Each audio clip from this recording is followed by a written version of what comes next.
Hello, Dr. James Bogash, expert in health longevity, and another very interesting study. It was small. It was done at the time by a PhD candidate who now has her PhD, but very interesting in the way it was put together and the outcomes and some of the little tidbits from the study. So basically, they took 14 women, average age was 28, but it really doesn't matter whether we're talking about 28 or 38 or 58 or 68 or 78.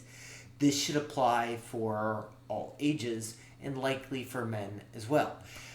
They had them do two different things. And basically, they were looking for both groups had the same exercises, the same ultimate loads, the same proximity to failure. There wasn't any difference in the exercise they were doing. It was just how it was structured.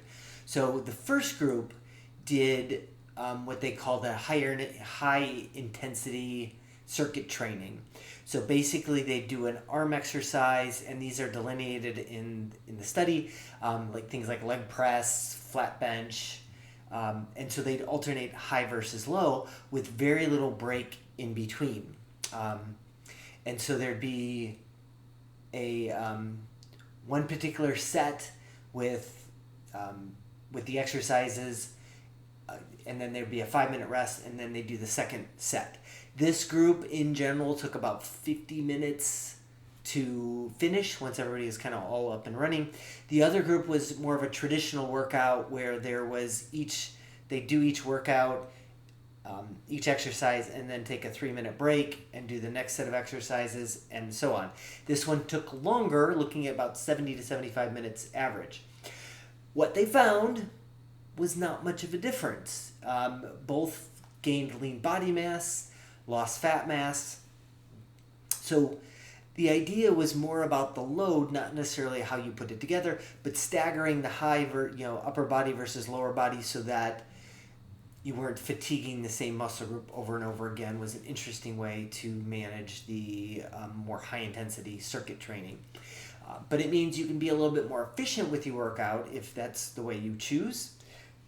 But the biggest thing with this is, given that the PhD candidate was monitoring all of these women's workout, was that almost every participant was quite a bit away from what they thought was failure.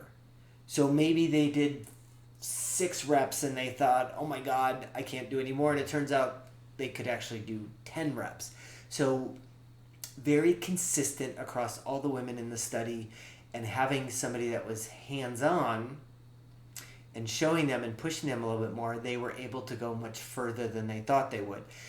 She actually had a term for it. I think it was learned frailty, the idea that we shouldn't be pushing ourselves. And I see this all the time in the gym when you've got a 25-year-old on the floor leg press that's doing 30 pounds or 40 pounds when she could probably be doing 90 or 100, 110 and doing more sets to failure. So the take-home message is that you can be more efficient and maybe stagger your workout if you've got less time, but we all likely have the ability to push ourselves harder in the individual workouts to gather more, or to harness a better outcome from those workouts. And there is definitely a benefit to pushing yourself harder, especially as we age, and kind of reevaluating exactly what failure means in the